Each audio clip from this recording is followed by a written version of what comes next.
Welcome again dear students, आपका पुनः स्वागत है अपने इस चैप्टर के लास्ट पार्ट में, जिस चैप्टर का नाम आप सभी जानते हैं, the best Christmas present in the world.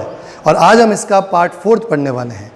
जैसा कि आपने पहले 3 पार्ट्स में पढ़ा, किस प्रकार से माइकल मरफेर्गो जो कि ब्रिटपोर्ट में रहते हैं, एक जंक शॉप में जाते हैं और अपने साथ खरीद के लेके आते हैं एक roll top desk. But as we know, उस रोल टॉप डेस्क की लास्ट दराज में उन्हें एक लेटर प्राप्त होता है। उस लेटर को जिम मैकफरसन ने लिखा, और जिम मैकफरसन जो कि हस्बैंड हैं कॉनी को उन्होंने ये लेटर लिखा। उस लेटर में क्या था, हमने पुराने 3 पार्ट्स में पढ़ लिया।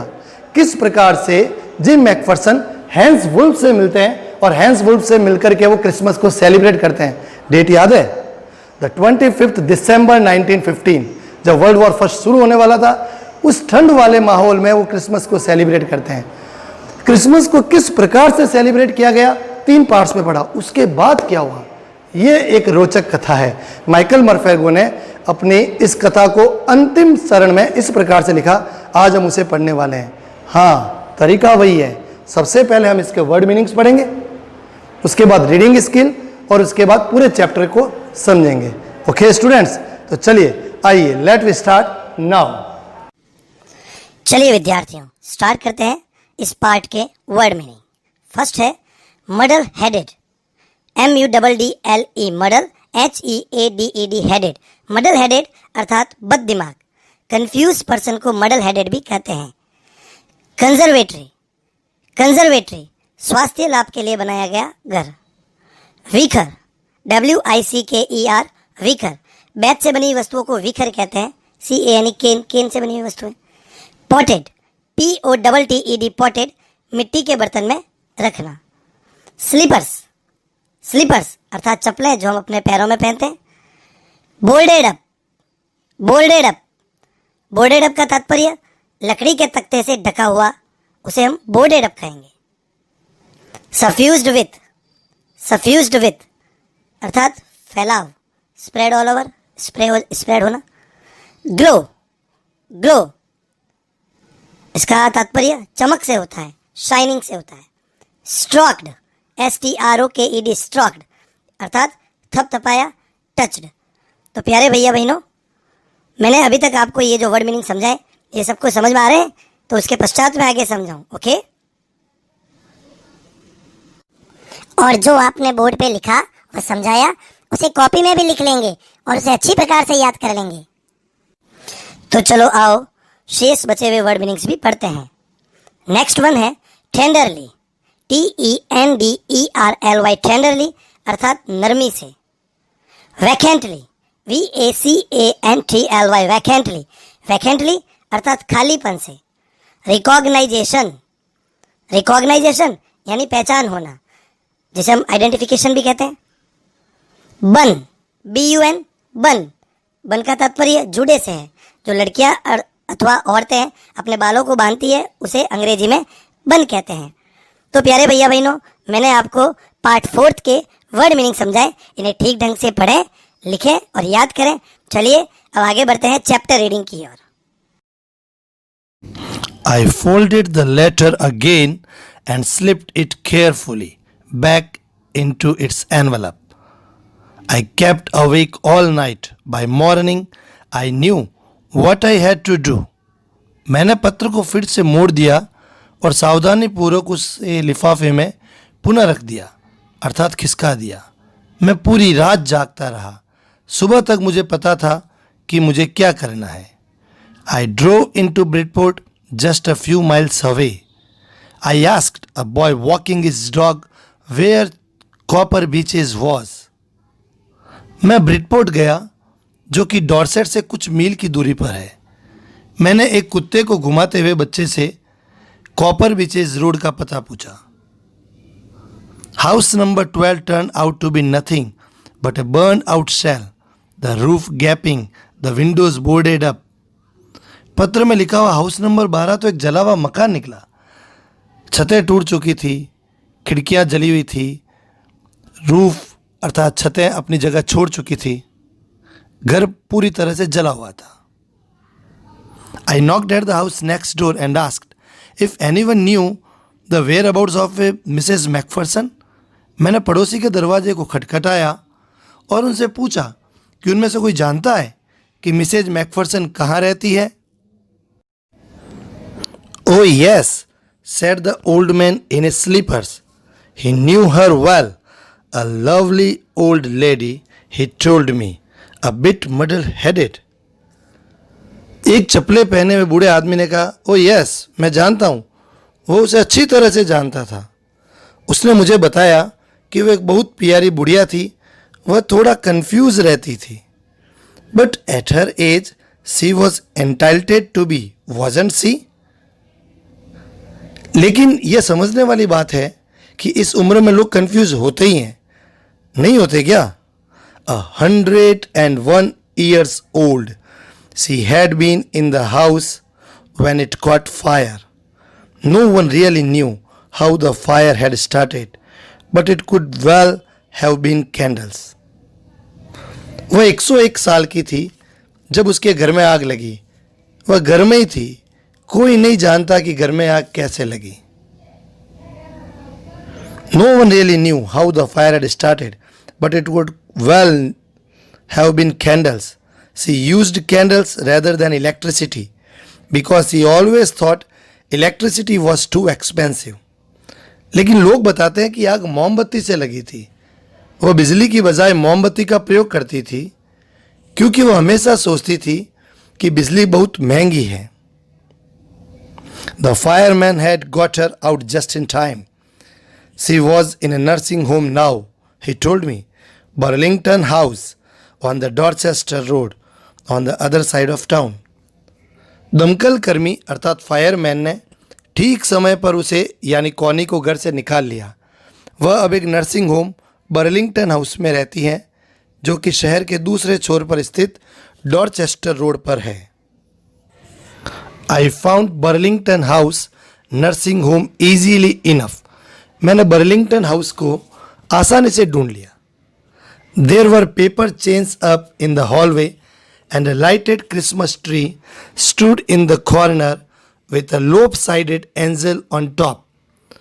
हॉल के रास्ते में पेपर की लड़ियां लगी हुई थी तथा एक कॉर्नर में जगमगाता हुआ क्रिसमस ट्री लगा हुआ था जिस पर लोपसाइडेड एंजल अर्थात एक चमकदार सितारा भी लगा हुआ था. I said I was a friend come to visit Mrs. Macpherson to bring her a Christmas present. मैंने कहा कि मैं मिसेज मैकफरसन का फ्रेंड हूं जो उन्हें क्रिसमस का गिफ्ट देना आया है. I could see through into the dining room where everyone was wearing a paper hat and singing.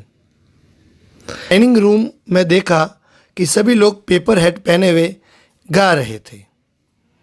The matron had a hat on too and seemed happy enough to see me. Main nurse जिन्हें matron कहते हैं जो खुद hat पहने हुए थी, मुझे देखकर ऐसा लगा कि वो प्रसन्न दिखाई दे रही थी. She even offered me a mince pie. यहाँ तक कि उसने मुझे खाने के लिए मीन्स पाई जो कि क्रिसमस के पर्व पर ईसाई समुदाय के लोग खाते हैं, केक जैसा ब्रेड से बना हुआ एक पदार्थ. She walked me along the corridor.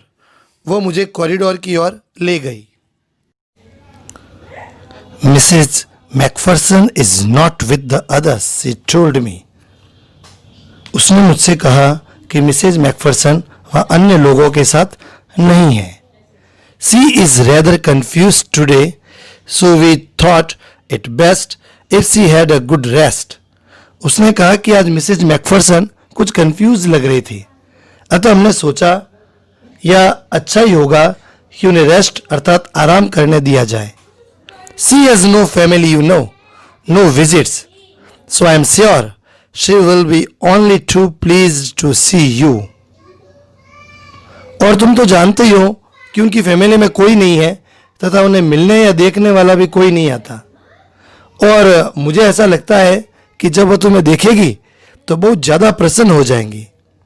She took me into a conservatory with wicker chairs and potted plants all around and left me. वो मुझे कंजर्वेटरी में ले गई, एक ऐसी खुली जगह या एक ऐसी रहवा जहाँ गमले लगे हुए रहते हैं, कुर्सियाँ लगी हुई रहती है, जहाँ स्वास्थ्य लाभ के लिए लोग रहते हैं, जिसमें एक बड़ी सी केन की कुर्सी लगी हुई थी और चारों तरफ गमले में पौधे लगे हुए थे। एंड सी लेफ्ट मी, और वो वहाँ से चली। The old lady was sitting in a wheel chair, her hands folded in her lap. वह बूढ़ी औरत एक व्हील चेयर पर बैठी थी, उसने दोनों हाथ अपनी गोद में रखे हुए थे। She had silver white hair pinned into a wispy bun. उसके सफ़ेद बाल, चांदी जैसे सफ़ेद बाल, एक पतले जुड़े में पिन किए हुए थे, अर्थात बंधे हुए थे। She was gazing out at the garden. वह सामने बगीचे की ओर निहार रही थी, लगातार देख रही थी। Hello, I said. She turn and looked up at me vacantly. मैंने उसे नमस्ते कहा और उसने मुझे मुड़कर खालीपन से सामान्य रूप से देखा। Happy Christmas Connie, I went on. मैंने उसे क्रिसमस विश किया और आगे ये कहा, I found this, I think it's yours. और मैंने उसे कहा कि मुझे यह मिला और मैं यह सोचता हूँ कि यह तुम्हारा है। As I was speaking, her eyes never left my face. जब मैं ये बोल रहा था तो वो लगातार मुझे देख रही थी। I opened the tin box and gave it to her. मैंने उस टिन बॉक्स को खोला और वो पत्र उसे दे दिया। That was the moment her eyes lit up with recognition and her face became suffused with a sudden glow of happiness. जब मैं बोल रहा था तब वो लगातार मुझे देख रही थी। मैंने उस टिन बॉक्स को खोला और वो पत्र उस औरत को दे दिया। जब वह एक ऐसा पल था जब कॉनी की आंखें उस पत्र को रिकॉग्नाइज करके, अर्थात पहचान करके चमक उठी। अचानक से उसके चेहरे पर खुशी फैल गई। I explained about the desk, about how I had found it, but I don't think she was listening. मैंने उसे रोल टॉप डेस्क के बारे में और किस प्रकार से लेटर मुझे मिला यह बताया, लेकिन मुझे नहीं लगता कि वह सुन रही थी। For a while she said nothing, but stroked the letter tenderly with her fingertips. कुछ देर वह कुछ नहीं बोली। वह उस लेटर को धीरे धीरे अपनी अंगुलियों के छोर से नरमी के साथ टैप कर रही थी, दबा रही थी। Suddenly she reached out and took my hand. Her eyes were filled with tears. अचानक से उसने मेरा हाथ पकड़ लिया और उसकी आंखें आंसुओं से भर गईं। You told me you would come home by Christmas, dearest, she said, and here you are. तुमने कहा था कि तुम क्रिसमस तक आ जाओगे और तुम आ भी गए। She said, and here you are, the best Christmas present in the world. Come closer, Jim dear, sit down. मेरे लिए यह क्रिसमस का सबसे सर्वश्रेष्ठ प्रेजेंट है। नज़दीक आओ जिम और नीचे बैठो। प्रिय विद्यार्थियों, हम समझ सकते हैं कि मिसेज मैकफर्सन ऑथर को जिम मैकफर्सन समझ रही थी। I sat down beside her and she kissed my cheek. I read your letter so often, Jim, every day. I wanted to hear your voice in my head. मैं उसके बगल में बैठ गया। उसने मुझे गाल पर किस किया और बोली, मैं तुम्हारे लेटर को रोज पढ़ती हूँ जिम। मैं चाहती हुई थी कि तुम्हारी आवाज़ हमेशा मेरे दिमाग में गूंजती रहे। It always made me feel you were with me, and now you are. Now you are back. You can read it to me yourself. Would you do that for me, Jim dear? मैं हमेशा तुम्हारी आवाज़ को महसूस करती हूँ और ये आवाज़, ये लेटर हमेशा मुझे महसूस कराता है कि जैसे तुम हमेशा मेरे साथ हो और अब तुम मेरे साथ हो। तुम मेरे लिए पढ़ोगे ना डियर जिम? ये लेटर तुम मेरे लिए पढ़ोगे ना? I just want to hear your voice again. I would love that so much. And then perhaps I will have some tea. मैं केवल तुम्हारी आवाज़ को दोबारा सुनना चाहती हूँ. मैं इसे बहुत पसंद करती हूँ. संभवतः उसके बाद हम चाय पियेंगे. I have made you a nice Christmas cake. Marzipan all around. I know how much you love marzipan. मैंने आपके लिए एक क्रिसमस का केक बनाया है और उसके चारों ओर मार्जिफन भी लगाया है. मैं जानती हूँ जिम डियर कि तुम्हें मार्जिफन खाना बहुत अधिक पसंद है. तो प्रिय विद्यार्थियों, इस प्रकार से हमने इस चैप्टर को 4 पार्ट्स में कंप्लीट किया. माइकल मर्फेर्गो ने बहुत ही रोचक ढंग से याद रखने योग्य इस कहानी को लिखा. आपने उसको ठीक ढंग से पढ़ा. अगले वीडियो में हम इसके क्वेश्चन आंसर्स को रीड आउट करके याद करने की कोशिश करेंगे. तब तक के लिए धन्यवाद.